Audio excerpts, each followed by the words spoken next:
फिर मस्त है।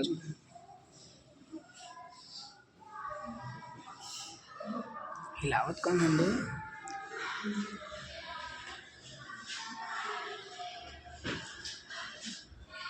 आधुनिक भारत में का टॉपिक क्या होगा?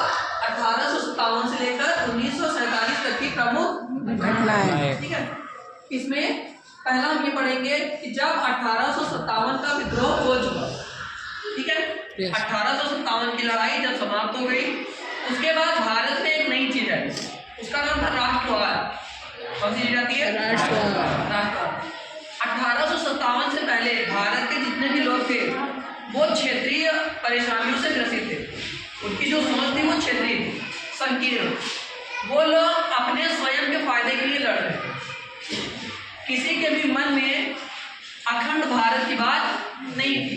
वहां पे ये था कि जितने भी लोग 1857 की लड़ाई में लड़ाई कर रहे थे उनके अपने अपने फायदे थे, अपने अपने हित थे। ठीक, जैसे बहादुर शाह जफर कभी भी राजा नहीं बनना चाहते थे, मतलब वो कभी भी अपने आप को नेता घोषित नहीं करना चाहते थे। सेना के कहने पर उनको अपने आप को नेता घोषित करना पड़ा। महारानी लक्ष्मीबाई ये अपने बेटे को राजा बनाने के लिए लड़ रही थी, ठीक है।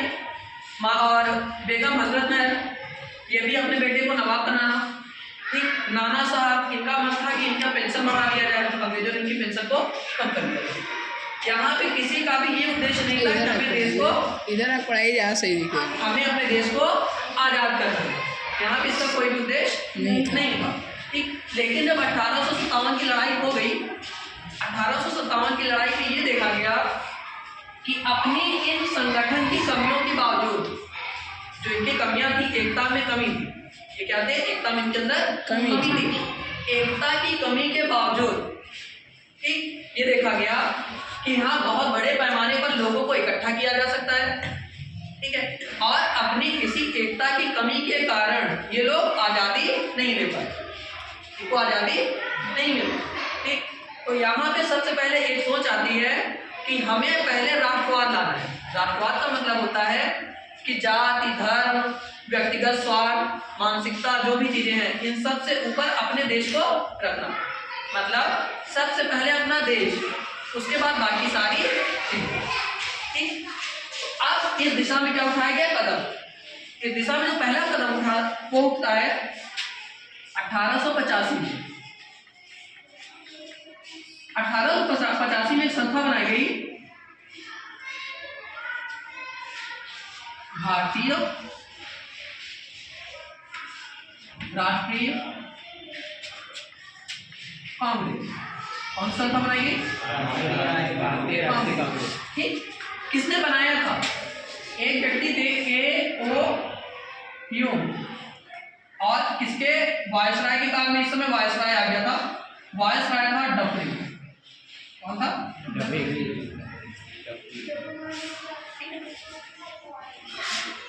इसके काल में कांग्रेस नाम की एक संस्था बनाई गई। इस संस्था का उद्देश्य ये था कि ऐसे लोग जो भारत को आजाद कराना चाहते हैं, ऐसे लोग जो भारत को आजाद कराना चाहते हैं, उनको एक साथ ले आना। तो क्या करना? एक साथ ले आना।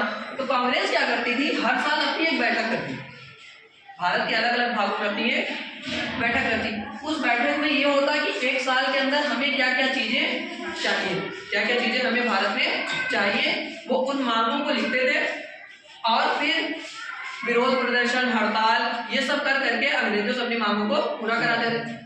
लेकिन फिर बाद में कांग्रेस में कुछ ऐसे लोगों को आना शुरू हुआ जिनका ये मानना था कि ये सारी चीजें हमारी हैं, ये सारी चीजें हमारी हैं, ठीक। इन चीजों पर तो हम क्या करेंगे? अंग्रेजों से छीन लेंगे। हम इन चीजों को क्या करेंगे? अंग्रेजों से छीन लेंगे। तो उन्होंने लड़ाई झगड़े का सहारा लेना शुरू किया, क्रांति का। तो इनको कहा गया गरम दल। जो लोग कांग्रेस में समझौता, विरोध प्रदर्शन, मतलब बगैर हिंसा के चीजों को चाहते थे, उनको कहा गया नरम दल। तो कांग्रेस नरम दल और गरम दल में, कांग्रेस के अंदर इस समय नरम दल और गरम दल दो व्यक्ति लोग हो गए, ठीक। फिर क्या होता है? 1905 ईस्वी में यहाँ पे जो यहाँ भारत में बंगाल था, बंगाल उसमें बहुत बड़ा और सबसे ज्यादा जो विरोध होता था वो बंगाल में होता था। सबसे ज्यादा विरोध कहाँ से होता था? बंगाल से होता था। तो बंगाल को अंग्रेजों ने बांटने की योजना बनाई। उन्होंने क्या योजना बनाई कि हम बंगाल को क्या करेंगे, बांट देंगे दो भागों में, पूर्वी बंगाल और पश्चिमी बंगाल। ठीक, 1905 में इन्होंने क्या किया, बंगाल को बांट दिया। ठीक है, बंगाल का क्या किया गया, विभाजन।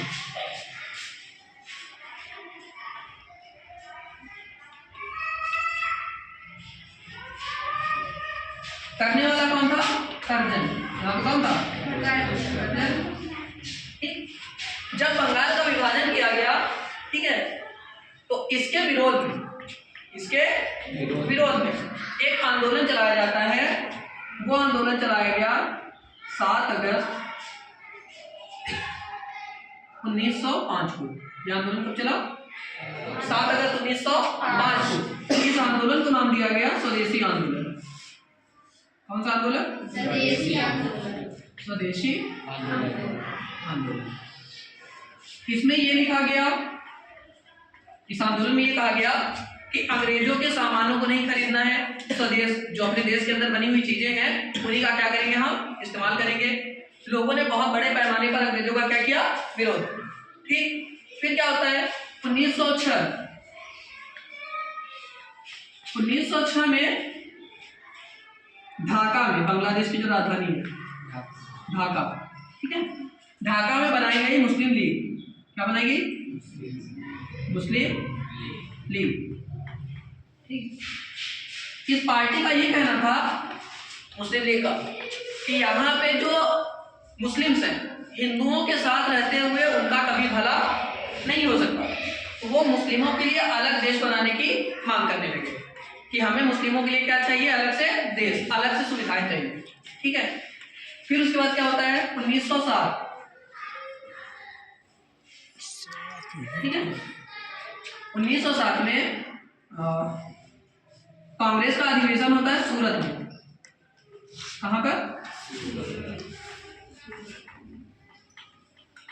सूरत अधिवेशन। ठीक, यहाँ पे जो कांग्रेस थी वो दो भागों में बढ़ गई। कांग्रेस का क्या हो जाता है यहाँ पे, हाँ, कांग्रेस का विभाजन।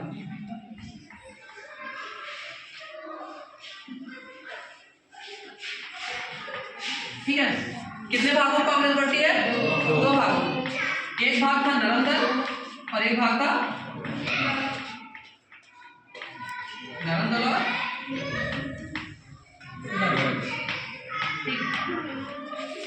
नालंदा और गरम। ठीक है, जैसे नालंदा में कौन कौन रहते थे, दादा भाई नौरोजी हो गए, ठीक है, मौलाना अबुल कलाम आजाद हो गए। ऐसे जैसे लोग थे जो शांति में भी भरोसा करते थे, वो किसमें आ गए, नालंदा में। और बाल गंगाधर तिलक, ठीक, बारिंद्रनाथ घोष, ठीक है, और क्या नाम था, नहीं, बाल गंगाधर तिलक हो गए, बारिंद्रनाथ घोष हो गए, ठीक है, और विष्णु अगरकर हो गए, ठीक, वीडी सावरकर हो गए। ऐसे लोग कहाँ चले गए, मतलब ये लोग क्या करते थे, सशस्त्र क्रांति, इनका मानना था कि हम हथियारों का यूज करके क्रांति करेंगे। ठीक, फिर क्या होता है 1909 में अंग्रेजों ने एक अधिनियम बनाया, उसको कहते हैं मार्ले मिंटो अधिनियम।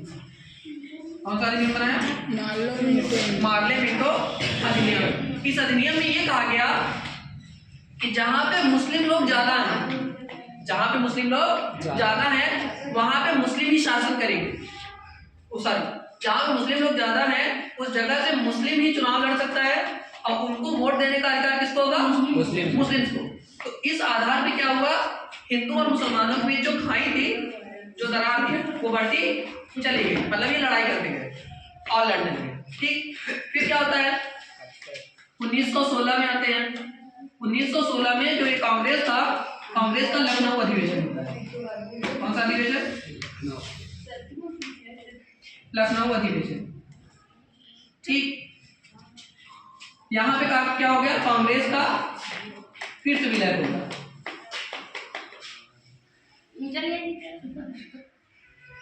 कांग्रेस का क्या हो गया, विलय, मतलब फिर से कांग्रेस एक हो गई। जो कांग्रेस यहाँ पे बढ़ गई थी नरम दल और गरम दल में, फिर से कांग्रेस क्या हो गई, एक हो गई। ठीक है, फिर 1920 में क्या आता है, असहयोग आंदोलन। कौन सा आंदोलन, असहयोग आंदोलन। चुप रहो, कौन सा आंदोलन था क्या, असहयोग आंदोलन शुरू किया गया। इस आंदोलन में यह हुआ कि हम अंग्रेजों का किसी भी प्रकार से कोई सहयोग नहीं करेंगे। ठीक है, फिर बाद में चौरी चौरा घटना होती है और इस आंदोलन को क्या किया जाता है, बंद कर दिया जाता है। कब बंद किया गया, 1922 में। कौन सी घटना, चौरी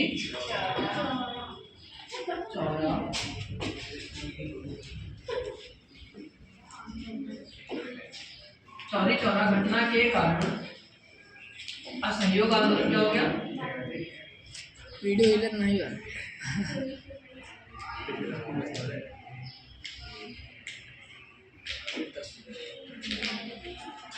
जब नहीं बैठ सकते, असहयोग आंदोलन क्या हो गया, बंद हो गया। ठीक है, फिर उसके बाद भारत में क्या आता है, 1925 में काकोरी ट्रेन एक्शन होता है। ठीक, काकोरी ट्रेन एक्शन, काकोरी नाम की एक जगह है, वहां पर अंग्रेजों का खजाना था जिसको लूट लिया गया। ठीक, चंद्रशेखर आजाद और ये राज बिहारी बोस, ठीक, और रामप्रसाद बिस्मिल, एस अशफाकुल्लाह खान, राजेंद्र लाहिड़ी, ऐसे लोग थे। इन लोगों ने क्या किया, सरकारी खजाने को लूट लिया, जिसकी वजह से इनको कहाँ डाल दिया गया, जेल, और फांसी दे दी। ठीक, फिर क्या होता है,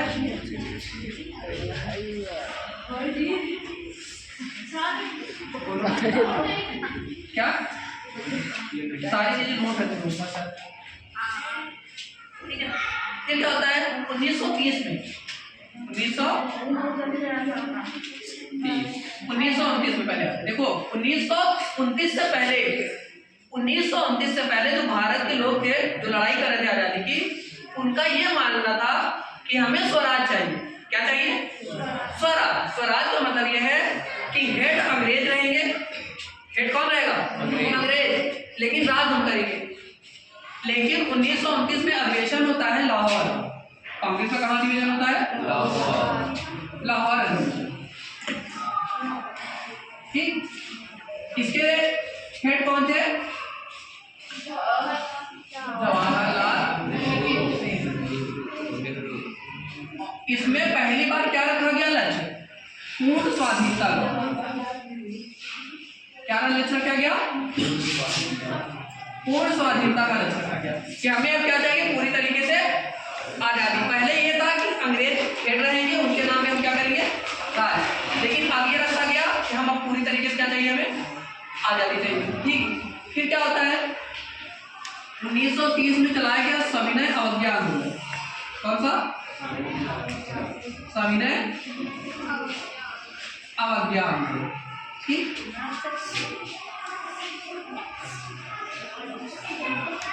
सविनय अवज्ञा आंदोलन चला गया। इसमें कहा गया कि अंग्रेजों के सारे कामकाज को ठप कर दिया जाए। अंग्रेजों के सारे कामकाज को क्या किया गया, ठप। भारतीय लोगों ने अंग्रेजों के घरों में काम करना बंद कर दिया, उनकी फैक्ट्रियों में काम करना बंद कर दिया, उनके स्कूलों में अपने बच्चों को पढ़ाना बंद कर दिया, जिसकी वजह से बहुत से लोगों को कहाँ डाल दिया गया, जेल। ठीक, फिर 1932 में होता है पूना पैक्ट। क्या होता है, पूना पैक्ट। ये होता है अंबेडकर और गांधी जी।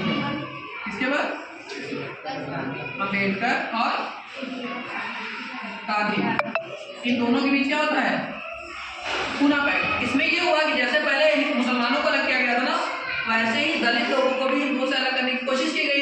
तो गांधी जी और अंबेडकर के बीच क्या होता है, समझौता होता है। उसमें ये होता है कि दलितों को हिंदुओं से अलग नहीं किया जाएगा। ठीक है, जब कभी चुनाव होगा तो हम दलितों के लिए अलग से सीट क्या कर देंगे, आरक्षित कर देंगे, मतलब उनको फिर सीट दे देंगे, उनको आगे बढ़ाने का प्रयास करेंगे। ठीक है, फिर 1942 में क्या होता है, 8 अगस्त भारत छोड़ो आंदोलन की घोषणा होती है। कौन सी, सर ये गांधी जी ने बोला था ना। हाँ, भारत छोड़ो आंदोलन क्या होती है? घोषणा की गई, मतलब शुरू नहीं हुआ था, क्या की गई? घोषणा की गई, मतलब कि अब शुरू होगा। और किस दिन शुरू होता है? अगले 9 अगस्त को आंदोलन क्या होगा?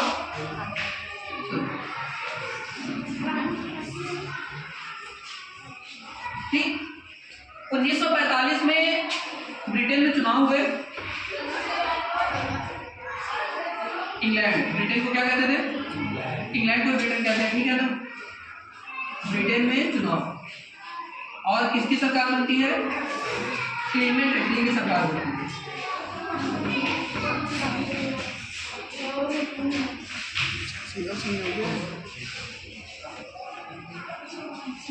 प्रधानमंत्री कौन बना? कौन है? क्लेमेंट एटली। ठीक। 1946 में भारत में संविधान के सुधार के लिए कैबिनेट मिशन भेजा गया। क्या भेजा गया?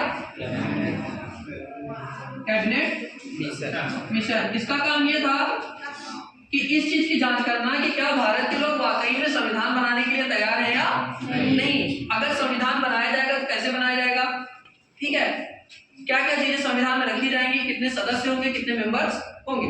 ठीक, तो ये 1946 में तय किया गया। फिर क्या होता है? इसी 1946 में इस बात की घोषणा की गई कि अक्टूबर 1948 से पहले, अक्टूबर 1948 से पहले भारत को क्या कर दिया जाएगा?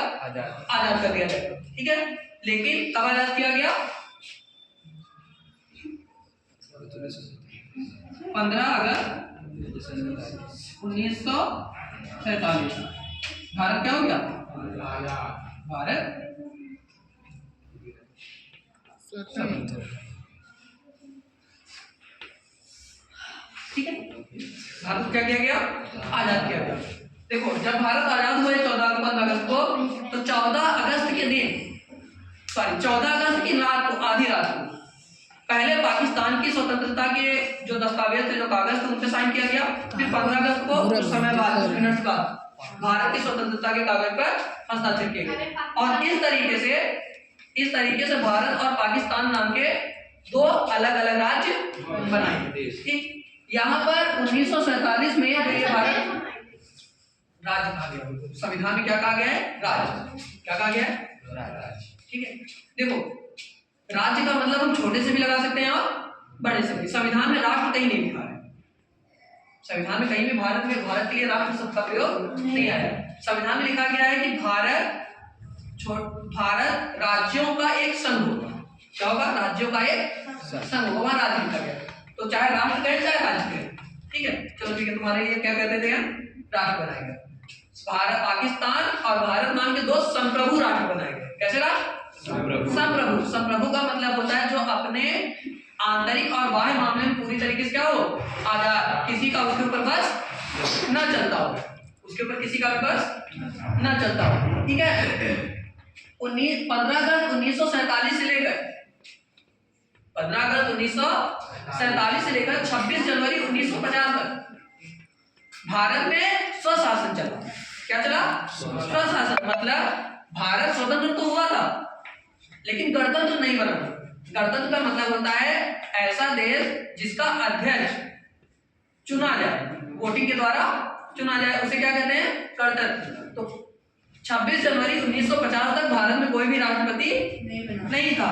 इसीलिए 15 अगस्त 1947 से लेकर 26 जनवरी 1950 के बीच भारत क्या रहा? एक अधिराज्य की तरह रहा। कैसा रहा? अधिराज्य की तरह। ठीक, लेकिन फिर बाद में क्या होता है? जब 26 जनवरी 1950 को भारत का राष्ट्रपति चुन लिया जाता है, तो भारत को क्या घोषित कर दिया गया? एक गणतंत्र। ठीक, मतलब पूरी तरीके से भारत कब स्वतंत्र होता है? एक हिसाब से 26 जनवरी 1950। अधिराज्य का मतलब ये होता है कि राज तो चलाया जा रहा है, राज तो किसी और के द्वारा चलाया जा रहा है, लेकिन नाम के लिए उसका मालिक कोई और, नाम के लिए उसका मालिक कोई और हो। ठीक, जैसे भारत में उस समय राजगोपालाचारी क्या बने थे? वायसराय क्या बने थे? वायसराय। ठीक, जब राजगोपालाचारी वायसराय बने तो ये माना गया कि हेड कौन है, राजगोपालाचारी, लेकिन शासन कौन चला रहा था, मंत्रिपरिषद। शासन कौन चला रहा था, मंत्रिपरिषद। लेकिन जो ये वायसराय चुने गए थे वो वोटिंग के जरिए नहीं चुने गए थे। वायसराय जो चुने गए थे राजगोपालाचारी, वो वोटिंग के जरिए नहीं चुने गए थे। इसीलिए ये जो स्वतंत्रता थी वो अधूरी मानी गई। ठीक, फिर बाद में जब भारत का संविधान बनाया गया, उसको लागू किया गया, भारत के राष्ट्रपति का चुनाव किया गया, तो भारत को पूरी तरीके से क्या घोषित कर दिया गया, स्वतंत्र। ठीक है, इसके सारे नोट्स हमारे पास पहले से ही है।